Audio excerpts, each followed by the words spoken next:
Over the past 3 decades, private equity has quietly taken over the dental industry, forming some of the biggest dental groups that continue to dominate the market even today. The financial turmoils of the 1990s made it perfect for a private equity takeover. As the Dow Jones Industrials took off on a fear-fed freefall, just this year, one of Hartford's biggest real estate companies has gone bankrupt.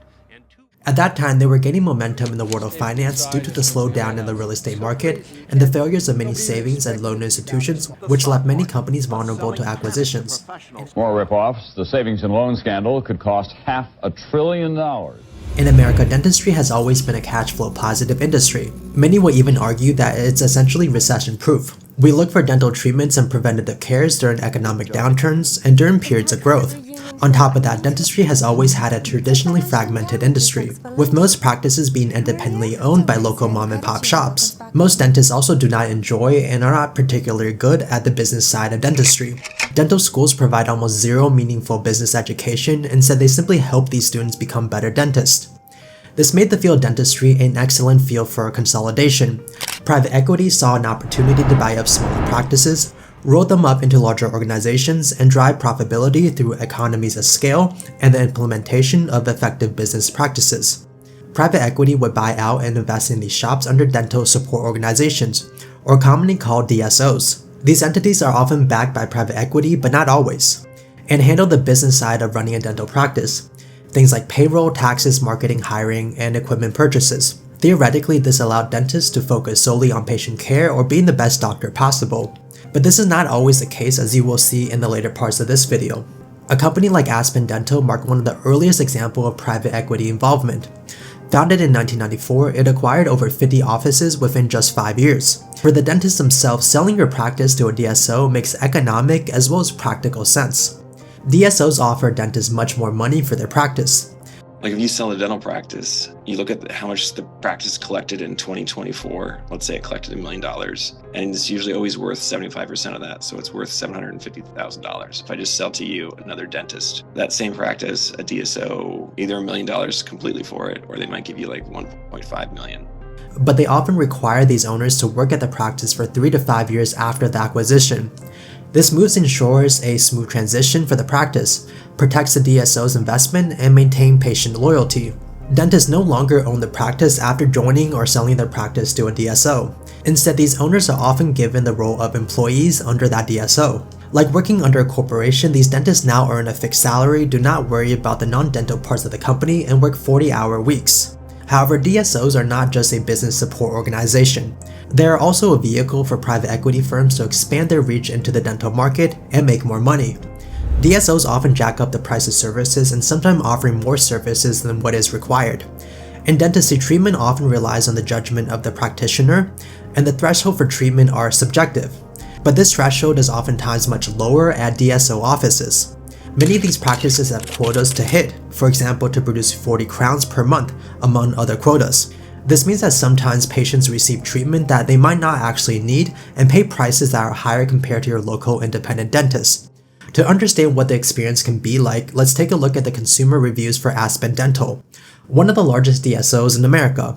Aspen Dental received a 1.4 star out of 5 stars from over 1,500 reviews on the Consumer Affairs website. One review said that they took my daughter in, found dozens of cavities that needed filling, pushed for scheduling immediately. They sure are good at explaining how the original quota was wrong and told me that I owed them hundreds more. I then took my daughter to a new dentist, a reputable one, and they told me most of the so-called cavities are superficial and didn't need work. In another comment, the reviewer said that I needed an estimate for a root canal. They said that they require a free inspection at first. I said okay, even though I already had a piece of paper in my pocket that showed exactly what tooth needed extraction.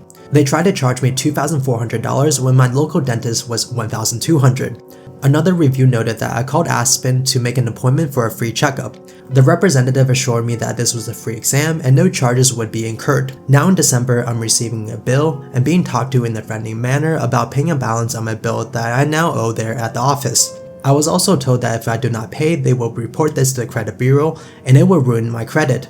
If I were to break down most of these negative reviews, the main complaints from DSOs are being recommended services that you might not actually need, being charged more compared to a local dentist, and deceptive practices in some cases. In January of 2023, Aspen Dental settled a lawsuit with the Massachusetts Attorney General Office for $3.5 million. The lawsuit alleged that Aspen Dental charged patients for services that it advertised as free, claimed it accepted all insurances when it did not, and sent consumers to collection over bills for services that it had advertised as free. Some sources even state that a typical Aspen Dental patient is a middle-aged person who struggled to afford their day-to-day expenses, or someone who sees dental work as discretionary and therefore have emergency dental issues arise. Aspen's locations and marketings are aimed at providing services to these individuals. These are some of the potential problems with going to see a dental practice under the management of private equity. This doesn't always mean that DSOs are bad. Some patrons actually have a solid experience with them, especially if you're only looking for a routine checkup. But this really gets us back to the purpose of DSOs in the first place. The point of private equity is to generate some sort of return for the shareholders of the firm. DSOs are more driven by profit compared to your local doctor, and they may prioritize efficiency and cost cutting over patient care. DSOs are also known for lowering staff salary or reducing the time allocated to each patient. While these measures can boost profitability, they also impact the quality of care that patients receive. For the dental industry that has historically been ran by dentists who are not business majors, it now meant that these dental cares are more expensive and more services are being recommended, and even deceptive practices at certain locations. Although this model can be bad for consumers, there is a reason why it's so popular with dentists of all different backgrounds and stages in their career. This includes new dentists who are entering the job market with debt, mid-career dentists who want to work less hours, and retired dentists who want the best value for their practice. Let's say a dentist is near retirement or simply tired of the admin headaches of running a business. Traditionally, that dentist might sell their practice to another dentist for around $500,000. These dentists will also no longer have to keep up with HIPAA compliance, employment law, sterilization testing, etc. You can't really blame many of these doctors for thinking about working for a DSO or even selling your practice to them. DSOs also attract mid-career dentists as well.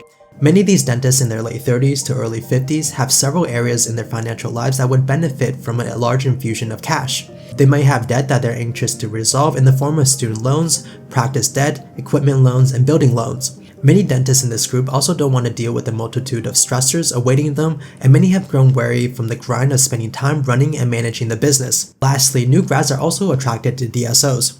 According to the American Dental Education Association, 18% of graduating dentists intend on working for a DSO. Pragmatically, many of these young dentists are some of the most indebted of any professional demographic in America. The average debt for a new grad is roughly $296,000, and this can hugely impact their decisions in the future.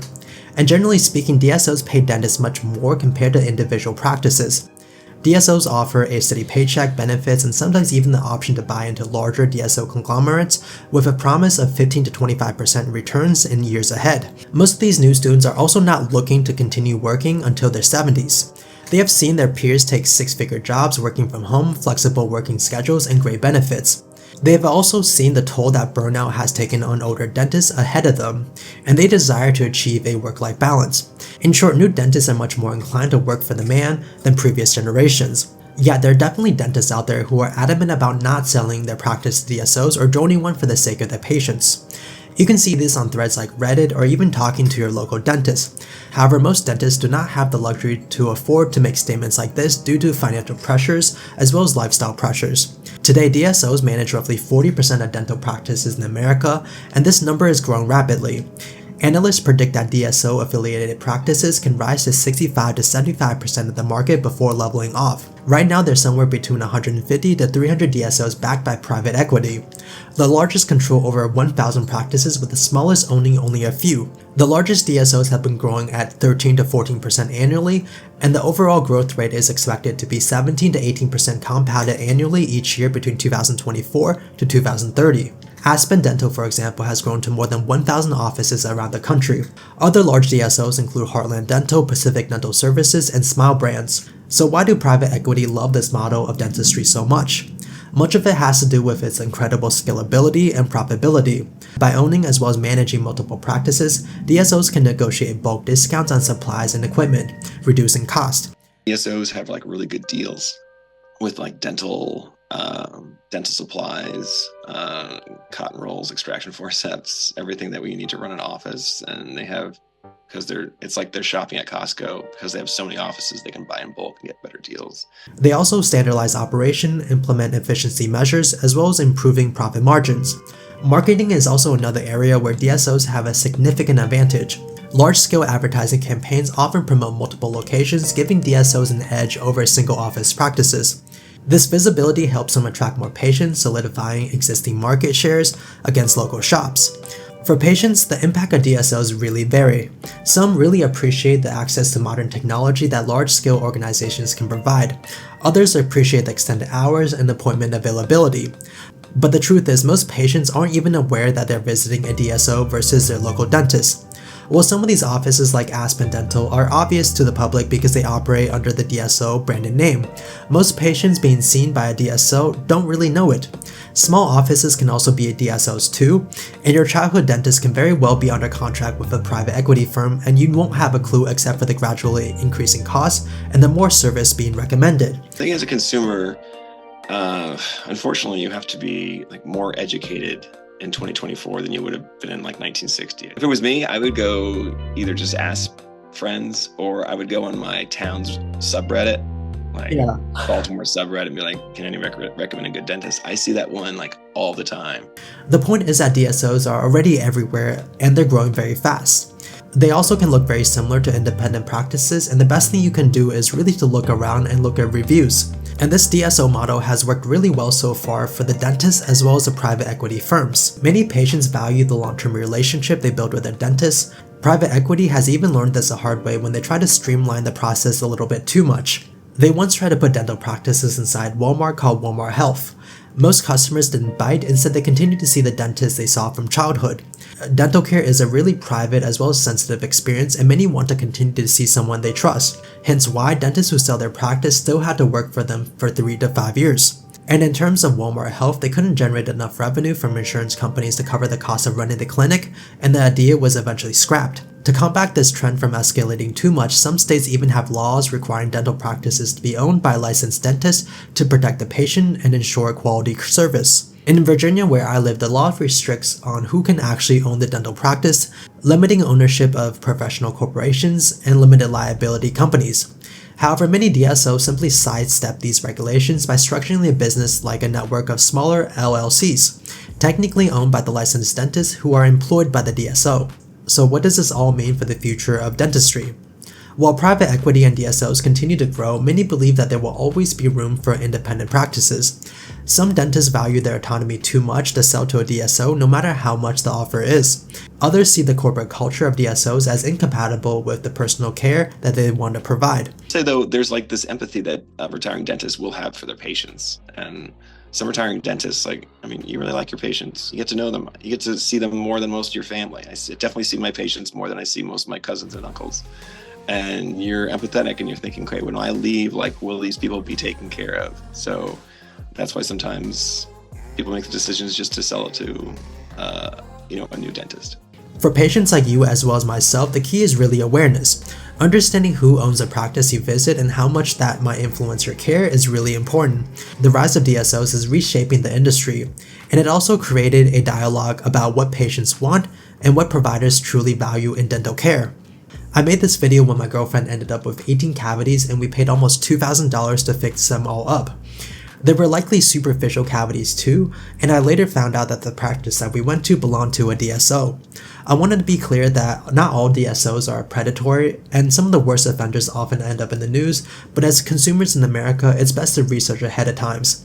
Google reviews as well as Reddit is a great source of information, so next time you're visiting your dentist, you might ask yourself, are you sitting in a traditional independent practice, or is it part of a much larger network backed by private equity? The answer might surprise you.